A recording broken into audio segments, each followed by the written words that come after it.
I love serendipity, don't you?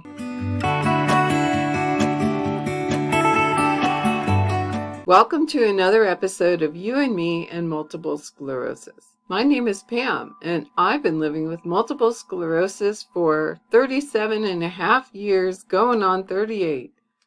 It just gets more and more interesting. I like to share my experiences with you and look forward to hearing back from you about your own as we make this journey together.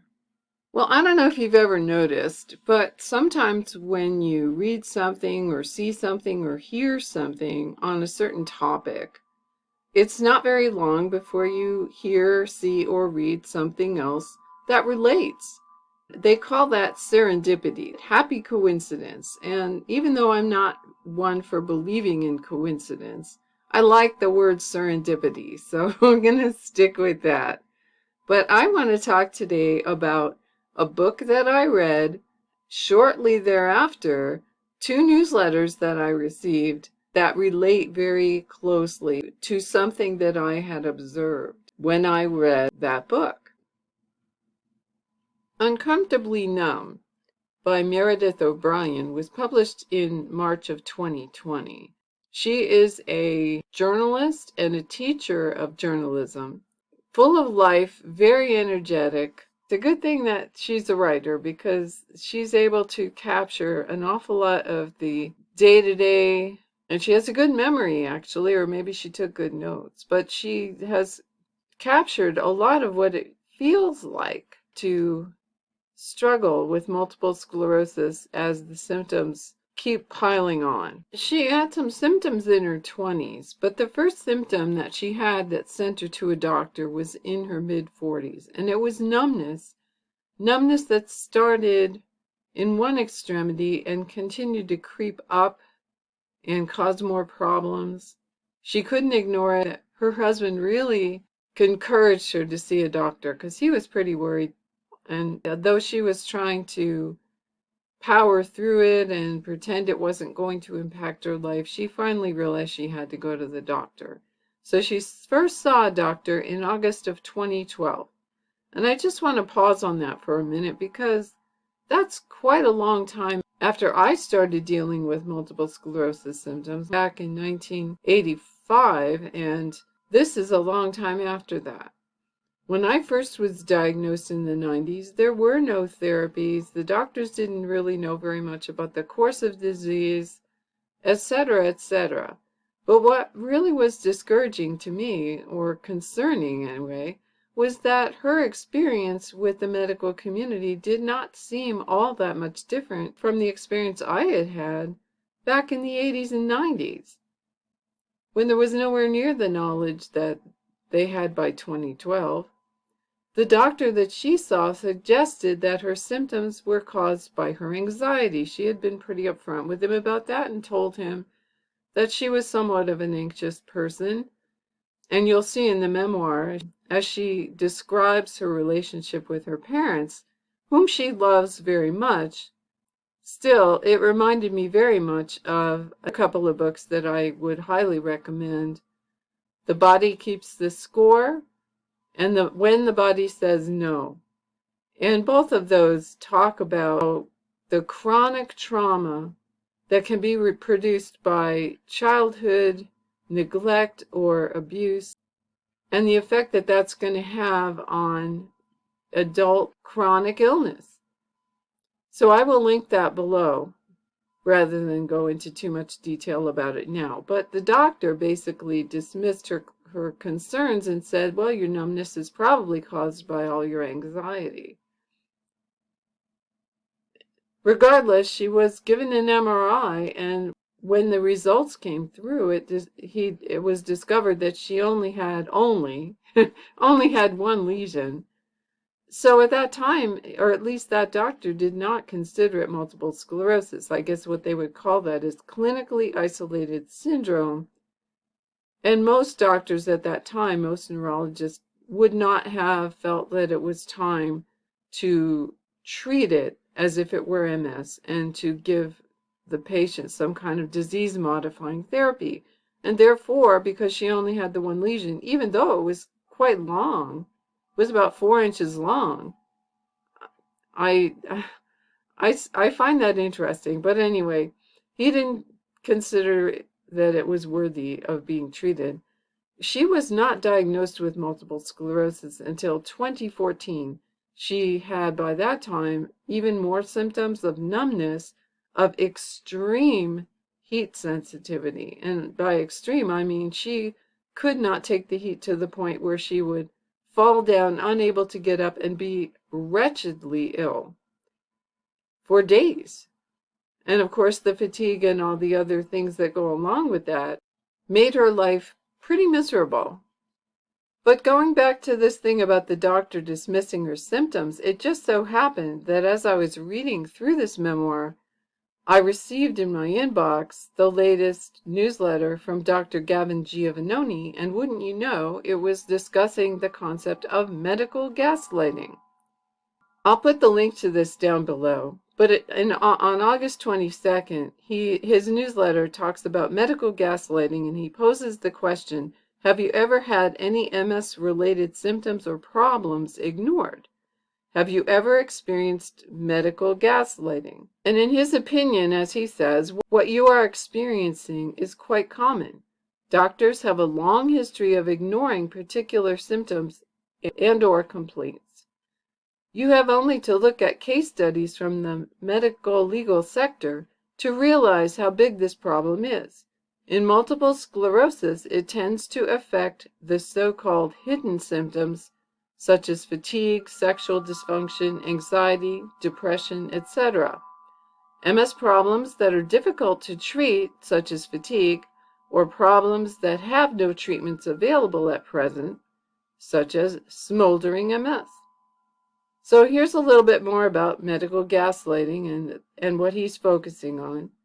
What you're experiencing is now being referred to as medical gaslighting, and it's defined as having your symptoms or concerns be dismissed or ignored without cause, feeling as if your healthcare provider is blaming you, or your symptoms are written off as being normal without explanation. You can already see from Meredith's account of her meeting with the doctor back in August of 2012, she was definitely being gaslighted. The term gaslighting, as Dr. Giovannoni says here, the term gaslighting comes from the 1944 film Gaslight, starring Ingrid Bergman. The movie tells a story of a man who manipulates his wife to such an extent that she begins to doubt her own sanity. Since then, the term gaslighting has been used to describe emotional abuse that makes someone question their version of reality.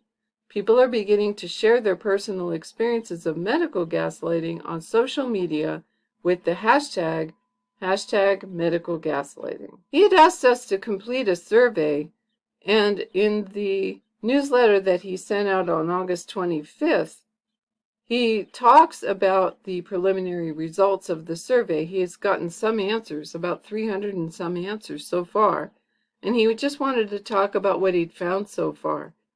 As he says here, it's an institutional problem, and it's not simply another form of abuse or discriminatory behavior, no different from sexism, racism, or ageism. This is why, he says, I am so shocked with the survey results. I was horrified and shocked by the interim analysis of the survey. The vast majority of you report being gaslighted. And here's one of the graphs that he includes. To answer the question, have you ever experienced medical gaslighting in relation to your multiple sclerosis? Out of 332 responses, 13% said never, 36.4% said yes infrequently, but 50.6% said yes frequently. And as he says here, women with MS are slightly more affected by medical gaslighting than men, or at least according to the survey results. And it is not related to age. At least the data so far aren't showing that. The latter was surprising, he says, as I would have thought that it could be generational. One of the things I really appreciate about Dr. Giovannoni is how humble he is, really, given what a tremendous intellect and contribution he represents in our community of MS neurologists. But what he says here reflects his true heart. On reflection, I am sure I am guilty of medical gaslighting as well. In some cases, it may even be deliberate. I have many patients who come to me with pages of problems, and I simply don't have time to deal with all their complaints. So time, or more correctly, lack of time, is one reason for medical gaslighting. Another is a lack of knowledge or experience and not being able to admit you don't know. However, the most worrying reason is the power dynamic, with healthcare providers wanting to be in control or remain in control. I think I am old enough for the latter not to matter. Clinical wisdom is related to experience and age. And I appreciate that he says that. I'm not so sure that correlation holds true everywhere, but I think it is improving. And I'd be interested to know if you agree with the others who took the survey and said that they are indeed experiencing medical gaslighting. He concludes his newsletter article with some tips on what we can do to advocate for ourselves, and he references the New York Times article that suggests the following. Keep detailed notes and records. Patient-held notes transform consultations and force you to become a partner in your healthcare. Record the consultation. Many healthcare providers don't like this, but say you need to listen to the conversation again to make sure you don't forget things or miss out on important information. You will be surprised how this changes the healthcare provider's behavior. Ask questions, then ask some more, and don't be fobbed off.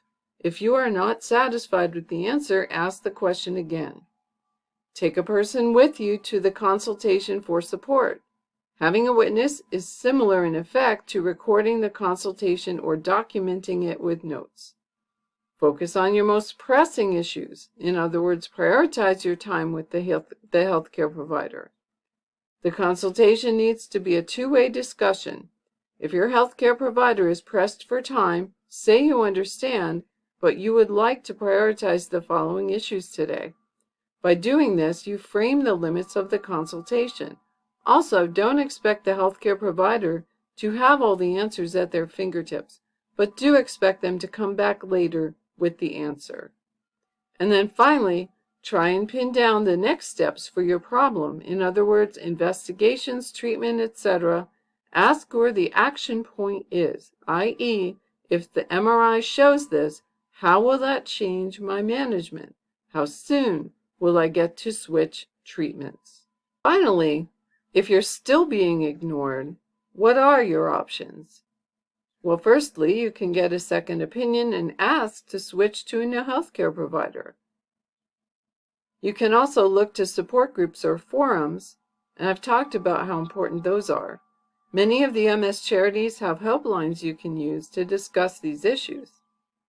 You can appeal to a higher authority, the person above your healthcare provider, in other words, their line manager.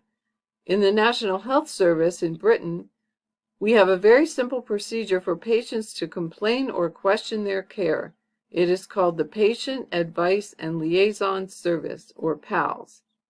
Finally, abuse, manipulation, gaslighting, and delaying a diagnosis are potentially reportable events which healthcare providers need to know about. This is why, rather than suffer in silence, make your healthcare system aware of the problem. Well, back to Meredith O'Brien's story, and I've taken a little bit of an excerpt here from near the end of the memoir. And the reason I'm doing that is because the beginning part, while it is incredibly familiar to us, painfully so in many cases, I like to jump to the end because she does end on a note of hope, or a couple at least. On page 219, she begins by describing going with her kids to look at colleges and how difficult it is for her. And so she makes it to the place where it's happening. And of course, MS being our dearest friend, always there for us at those important moments in our lives, she says, I notice flashing spots in the upper outside corners of my eyes as I quietly retch, my heat sensitivity ramping up. I'm going to faint, I think, as my legs threaten to give out beneath me. I hear the guide say he's taking the group across the street to some dorms. That's it for me. I bail, retreat into the air-conditioned campus center, sip a bottle of water, sit down, and feel like a loser, unable to keep up with my children or the other parents. Life is literally passing me by. And this is the turning point right here. She describes going to watch one of her kids' sporting events. But at this cross-country meet in the fall of 2016, I do not want to be that person, the one who's huffing and puffing, the one who looks woozy, the one who is unable to walk any further, the one who is missing out on parts of her children's lives. The weather is mild today, so I'm not in any danger of getting overheated and experiencing a temporary temperature-related attack. For that I'm grateful. I strategically decide not to fight the multiple sclerosis. I will work with it, alongside it. Fighting, I'm starting to realize, is a huge waste of my limited energy. Hear, hear. I totally agree with that. I will pace myself, do whatever is necessary to make it to that field, and cheer on high school senior Jonah and high school sophomore Casey. I haven't been able to attend many of their sporting contests due to the twin obstacles of weather and MS fatigue. When factors are in my favor, the weather is good, the humidity is low, my energy level is decent, I need to show the kids that I can be there. I can still be their mother, their biggest fan. I haven't felt like I've been very good at that lately. But she goes on to say that this is a turning point for her and that she realizes some important things about MS, that you can't really fight it. What she comes down to at one point in the book is she says, without my teaching, without my writing, what am I? Because her health had gotten to the point where she was really not sure she was going to be able to continue contributing in that way, and then she was questioning her ability as a mother. But after she had her realization of don't fight your MS, work with it, she realized a couple of things. You need to have a goal. It's important that even if you have MS, even if it limits you in many ways, you still need to have a goal to work toward. And the other equally important realization is that some things will be neglected.